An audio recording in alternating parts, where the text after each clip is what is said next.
नमस्कार मैत्रिणींनो, मी शीतल आणि creative hands art and craft या आपल्या यूट्यूब चॅनलवरती तुमचं मनापासून स्वागत आहे. आज आपण पाहणार आहोत मोस्ट ट्रेंडिंग मंगळसूत्र.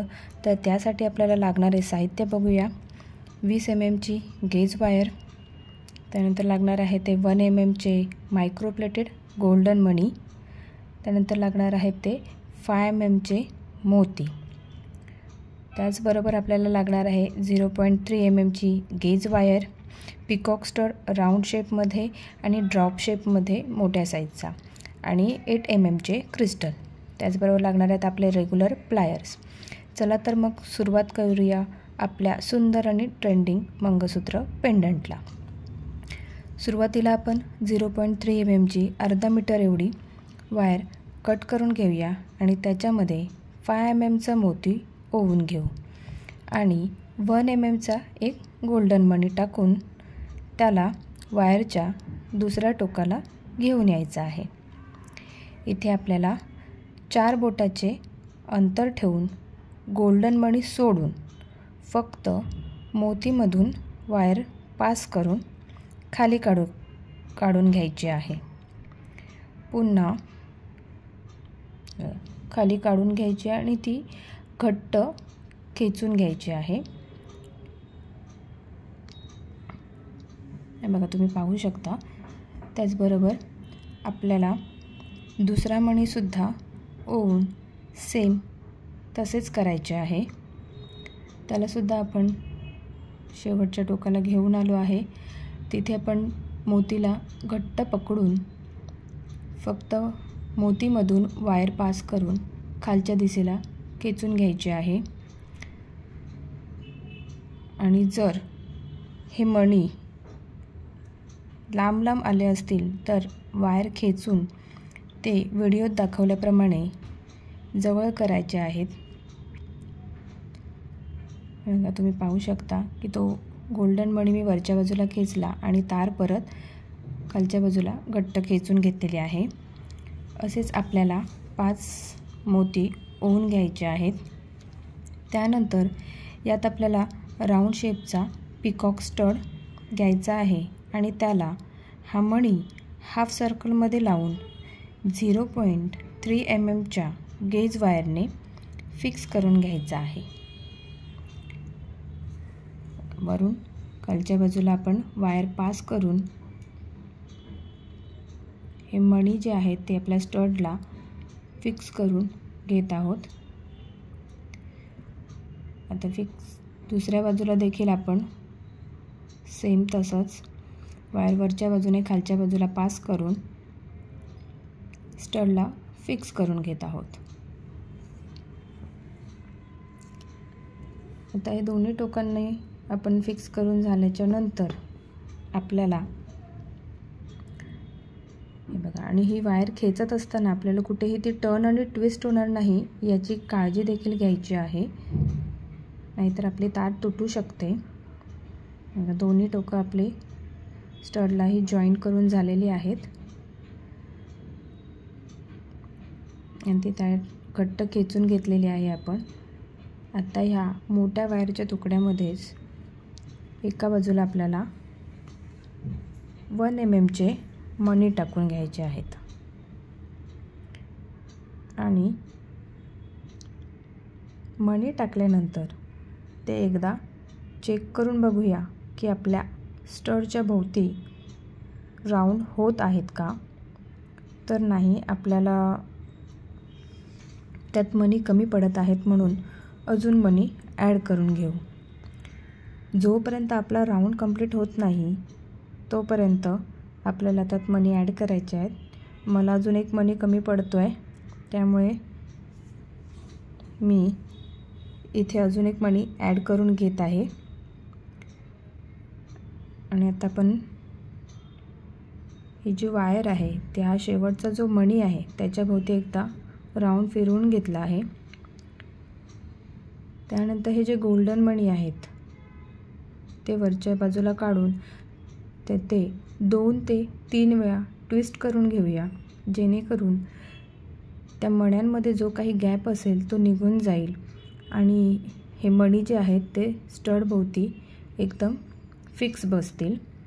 आता आपल्याला वायरच्या एका टोकाने गोल्डन मणी आणि मोती यांना फिक्स करून घ्यायचं आहे.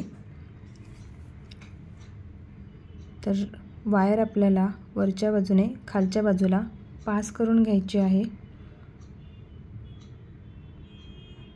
बघा, तुम्ही बघू शकता, पास करून घेतल्याच्या नंतर ती व्यवस्थित करून आपल्याला खालच्या बाजूला ओढून घ्यायची आहे. अशाच प्रकारे आपल्याला 5ही मण्यांमधून ही वायर पास करून आपले मणी हे फिक्स करून घ्यायचे आहेत. अशा प्रकारे आपण आपला स्टड आहे तो रेडी करून घ्यायचा आहे.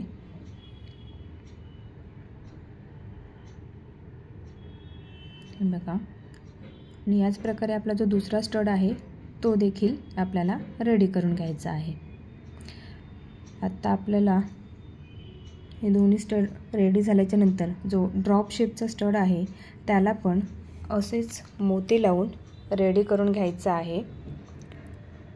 तुम्हाला या शेपचा डिटेल व्हिडिओ पाहायचा असेल तर पिकॉक स्टड इयरिंग्सचा व्हिडिओ पाहू शकता.